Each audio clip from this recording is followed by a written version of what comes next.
मस्ती में और मस्ती में। और बताते हैं कि परमात्मा सर्वत्र सम्य है। परमात्मा को पाने के लिए परमात्मा का सही सरल अर्थ होता है सच्चा सुख, मतलब जहाँ कभी दुख न आए, सच्चिदानंद रूप आए, मृत्यु का दुख नहीं, जन्म का दुख नहीं, योग वियोग सबसे परे।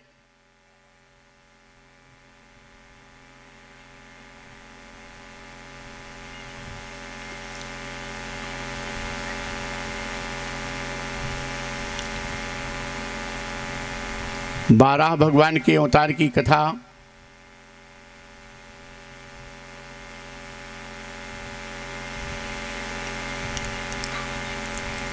एक बार कश्यप जी, संध्या का समय था, शांत चित्त से भगवान का नाम ले रहे थे और इनकी दो पत्नियां दिति अदिति, दिति श्रृंगार करके आई, काम क्रीड़ा की इच्छा व्यक्त की। कश्यप जी ने कहा मानिनी, ये संध्या का समय है, पूजा का समय है, आरती बंदन का समय है, ये भोग का समय नहीं है, भक्ति का समय है। संध्या के समय जिसके घर की स्त्रियां बहुएं पवित्र जीवन नहीं जीती, आरती बंदन पूजन नहीं करती, उसके घर से लक्ष्मी जी चली जाती हैं। चाहे जितना कमाई हो पूरा कभी नहीं पड़ता, कहीं न कहीं कर्जा बना रहेगा, धीरे धीरे आगे नुकसान होने लगेगा। इसलिए संध्या के समय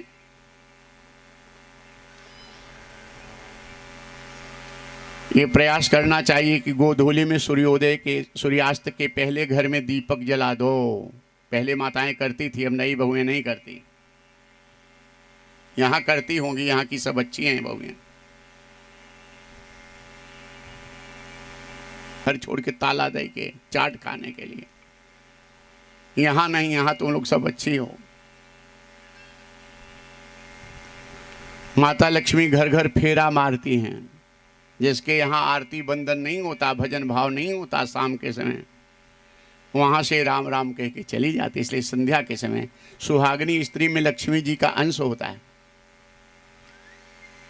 कश्यप जी समझाए, बहुत समझाए कि पूजा का समय, बंदी समय, भोग का समय नहीं है, लेकिन मनुष्य का सबसे प्रबल शत्रु काम है। एक बार सिर पे चढ़ गया तो बड़े से बड़े ज्ञानी के ज्ञान को खा जाता है ये काम। इससे कैसे बचोगे तुम?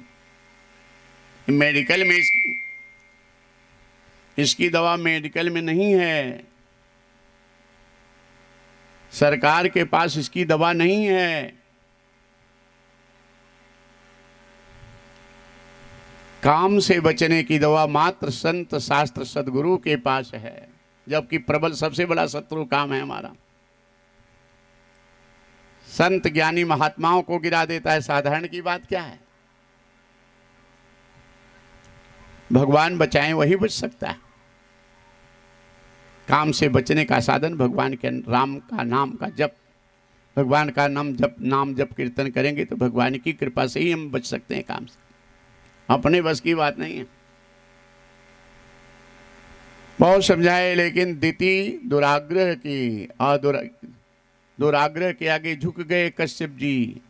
काम का भूत सिर से उतर गया, तब पश्चाताप करते हुए चरणों में गिरी कि मैंने आपसे पाप कराई, हमें क्षमा कर दो। कश्यप जी गंभीर हो गए, माननी अब क्या क्षमा कर दूं, अब जो होना था हो गया। अब तुम्हारे गर्भ से दो राक्षस पुत्र पैदा होंगे जो संसार को पीड़ा देंगे। ये हिरण्याक्ष और हिरण्यकश्यप दो पुत्र हुए। दैत्य वंश की उत्पत्ति यहाँ से हुई। कहाँ से हुई? पीड़ा देने वाला परिणाम कहाँ से आया? जहाँ मर्यादा टूटी वहाँ से पीड़ा देने वाला। इसलिए ये कथा बताती है कि हमारी बहुओं को, बेटियों को, देवियों को चाहिए, आप युवा पीढ़ी को चाहिए कि भोर में 4 बजे के बाद शाम को 8 बजे तक संयम न टूटने पाए, ब्रह्मचर्य का पालन हो। इसके बीच में सब भोर में 4 के बाद से और दिन भर और शाम को 8 बजे तक कभी संयम ब्रह्मचर्य टूटा, कदाचित संतान का योग हुआ तो निश्चित वो संतान पीड़ा देने वाली होगी, परिवार को, माता पिता को, समाज को, आसुरी वृत्ति की होगी। महीने में इतनी तिथियों को पवित्र मानी गई है, पूर्ण ब्रह्मचर्य का पालन करना चाहिए। शुक्ल पक्ष की पंचमी पूर्ण ब्रह्मचर्य का पालन, संयम न टूटे। भगवान कृष्ण का जन्मदिन कृष्ण पक्ष की अष्टमी, शुक्ल पक्ष की नवमी भगवान राम का अवतार, एकादशी पूर्णिमा, इन तिथियों को पूर्ण ब्रह्मचर्य का पालन करना चाहिए। इन तिथियों में ब्रह्मचर्य टूटा, कदाचित संतान का योग बना, तो होने वाली संतान समाज को पीड़ा देने वाली, बेईमानी करने वाली, आसुरी वृत्ति की होगी।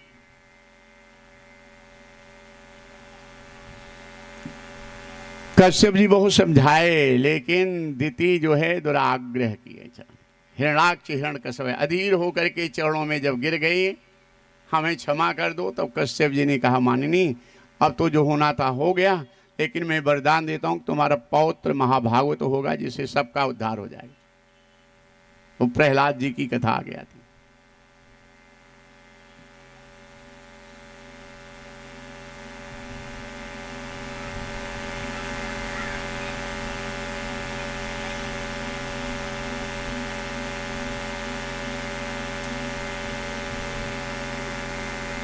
हिरणाक्ष पृथ्वी को पाताल में चुरा दिया।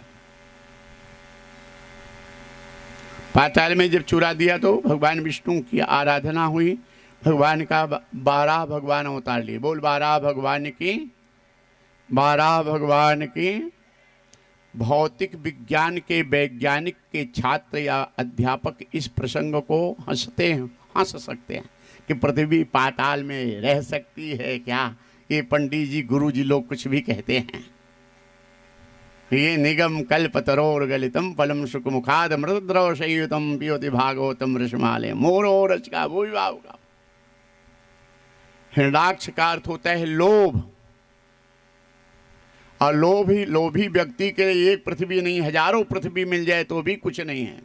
इसका अर्थ ये होता है।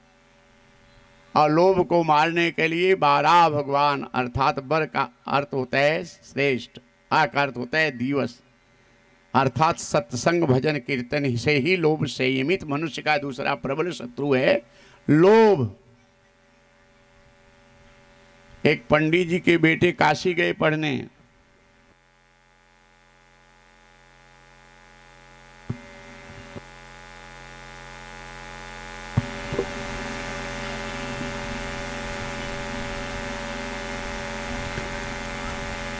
एक पंडित जी के बेटे काशी गए पढ़ने के लिए, और पढ़ करके आए तो पंडित जी पूछे क्या क्या पढ़े? तो बेटे ने कहा पिताजी मैं क्या पढ़ा ये मत पूछो, आपको जो चाहिए तो आप प्रश्न कर सकते हैं, मैं उत्तर देने को तैयार हूं। पंडित जी अपने बेटे से प्रश्न की कि बताओ पाप के बाप का नाम क्या है? तुम लोग भी सोचो, सब कोई इतने सब खूब पढ़े लिखे हो, पाप के बाप का नाम क्या है?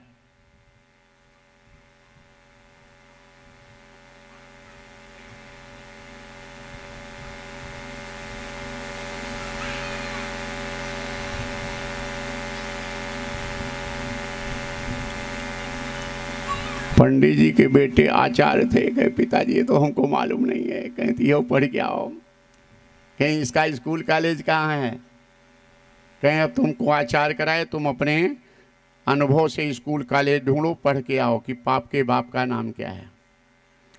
पंडित जी के बेटे चले पढ़ने के लिए, पाप के बाप का नाम क्या है। थोड़ी दूर गए तो प्यास लग गई, भूख लग गई। एक युवती कुएं पे पानी निकाल रही थी, ललचाई आंखों से देखे, लेकिन किसी स्त्री से कभी बात नहीं किए थे तो शर्म के मारे आगे बढ़ गए। युवती ने देखा, पंडित जी आपको प्यास लगी है क्या? हाँ हमको प्यास लगी है। आपको भूख भी लगी है क्या? हमको भूख भी लगी है। युवती ने कहा सामने मेरा घर है, आप बैठो, भोजन भी कराऊंगी, पानी भी पिलाऊंगी। जाके बैठे, पानी घर में रख के आई और प्रणाम की कि आप ब्राह्मण दिख रहे हैं। हाँ मैं ब्राह्मण हूँ, आचार्य हूँ। युवती ने कहा महाराज मैं आपको आपका धर्म नहीं बिगाड़ूंगी, सच सच बता देना चाहती हूँ, मैं वेश्या हूँ महाराज। युवती ने कहा मैं वेश्या हूं, लेकिन अपने कल्याण के लिए हमारे से हाथ से बनाया हुआ भोजन आप करेंगे, आपको 11,000 रुपया दक्षिणा दूंगी। और अपने कल्याण के लिए हमारे हाथ से आप भोजन करेंगे, मैं आपको भोजन कराऊं अपने कल्याण के लिए, तो 51,000 रुपया दक्षिणा दूंगी। क्या विचार है? पंडित जी विद्वान थे, तुरंत निर्णय लिए कि वेश्या के घर का अन्न और जल तो महापाप है, निषिद्ध माना गया है शास्त्रों में। लेकिन फिर सोचने लगे कि 51,000 दक्षिणा देगी, 51,000 तो जीवन भर पंडिताई करूं, मिले तो न मिले। तब के 51,000 अब का 5 करोड़ है ना। पुराने लोग होंगे, जानते होंगे, 1960 में सोना 200 रुपया तोला था, और वो भी 12 ग्राम वाला। अब तो 20-25 हजार रुपया हो गया होगा।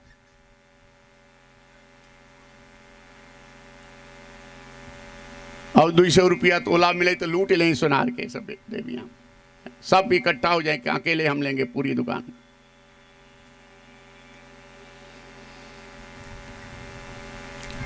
इक्यावन हजार मतलब 5 करोड़। पंडित जी सोचे कि इतना तो जीवन भर पंडिताई करूं तो पाऊं कि न पाऊं, फिर क्या किया जाए।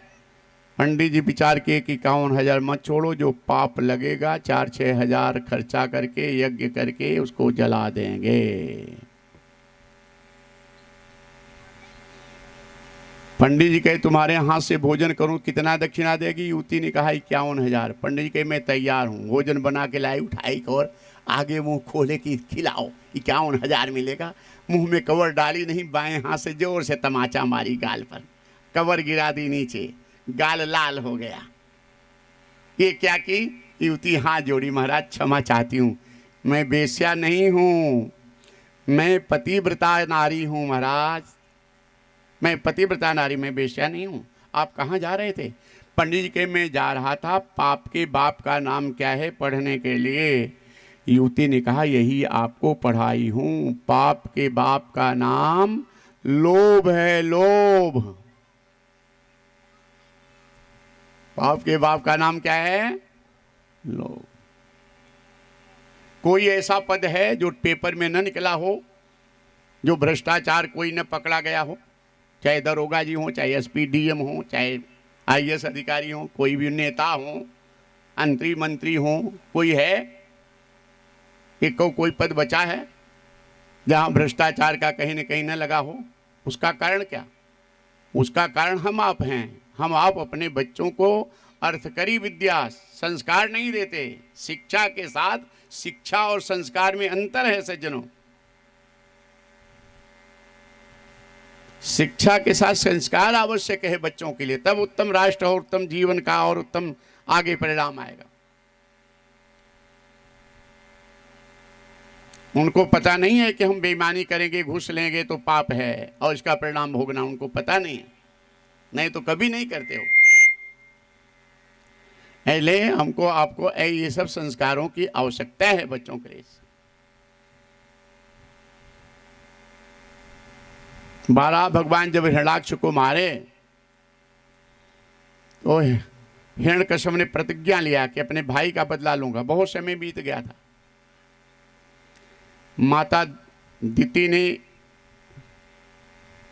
हिरण्यकश्यप को संकेत किया तो उन्हें वचन दिया था, कब मारोगे भगवान विष्णु को, कब बदला लोगे? हिरण्यकश्यप ने कहा, मां, भगवान विष्णु को मारना आसान काम नहीं, महामायावी हैं वो। 4 श्लोकों में ज्ञान का उपदेश दिया है हिरण्यकश्यप अपनी मां को। इससे सिद्ध होता है कि ज्ञानी था, विद्वान था हिरण्यकश्यप।